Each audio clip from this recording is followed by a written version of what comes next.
ഇതൊരു PIR സെൻസറുള്ള solar light circuit ബോർഡാണ്. ഈ ബോർഡ് സോളാർ ലൈറ്റിന്റെ ബ്രെയിൻ പോലെ പ്രവർത്തിക്കുന്നു. Solar panel, battery, LED light, സെൻസറുകൾ എന്നിവയുടെ പ്രവർത്തനം ഇത് നിയന്ത്രിക്കുന്നു. ഇതിൽ വയറിംഗ് സാധാരണയായി 4 പ്രധാന കണക്ഷനുകളായി തിരിച്ചിരിക്കുന്നു. ആദ്യത്തേത് PIR സെൻസർ കണക്ഷനാണ്.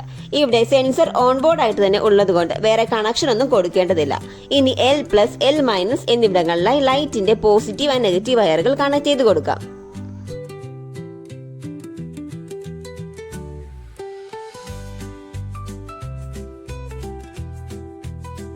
അടുത്തതായി T+, T- എന്ന് കൊടുത്തിരിക്കുന്നിടത്തായി സോളാർ പാനലിന്റെ പോസിറ്റീവ് ആൻഡ് നെഗറ്റീവ് വയറുകൾ കണക്ട് ചെയ്യുക.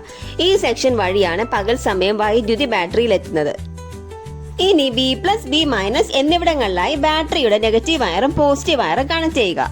വയറുകൾ പരസ്പരം മാറിപ്പോകാതിരിക്കാൻ ശ്രദ്ധിക്കുക. അത് ബോർഡിന് തകരാറുണ്ടാക്കും. PIR സെൻസർ ലൈറ്റിന്റെ അടുത്ത് ആരെങ്കിലും വരുമ്പോൾ ലൈറ്റ് ഓൺ ആകാനും ചലനമില്ലാത്തപ്പോൾ ഓഫ് ആകാനോ അല്ലെങ്കിൽ മങ്ങിയ ലൈറ്റായി നിർത്താനോ സഹായിക്കുന്നു. ഇത് കൂടാതെ ഒരു ലൈറ്റ് സെൻസർ കൂടി ഇതിൽ വരുന്നുണ്ട്. ഇത് പകലും രാത്രിയും തിരിച്ചറിഞ്ഞ് ഓട്ടോമാറ്റിക് ആയി തന്നെ ലൈറ്റ് നിയന്ത്രിക്കുന്നു. ഒരു മോഡ് ബട്ടൺ കൂടി ഇതിൽ ഉണ്ട് ട്ടോ. ലൈറ്റിന്റെ 3 മോഡുകളാണ് വരുന്നത്.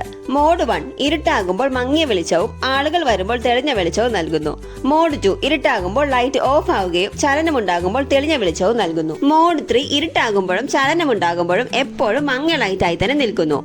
ഈ വീഡിയോ നിങ്ങൾക്ക് ഇഷ്ടമായെന്ന് വിചാരിക്കുന്നു. ഇഷ്ടമായെങ്കിൽ ലൈക്ക് ചെയ്യുക. ഇതിന്റെ നമുക്ക് നല്ലൊരു പോർട്ടബിൾ ബോക്സ് രൂപത്തിലേക്ക് മാറ്റിയെടുക്കണം. അത് നമ്മൾ അടുത്ത വീഡിയോയിൽ ചെയ്യുന്നതാണ്. വീഡിയോ എല്ലാവരും തുടർച്ചയായി കാണുക. താങ്ക്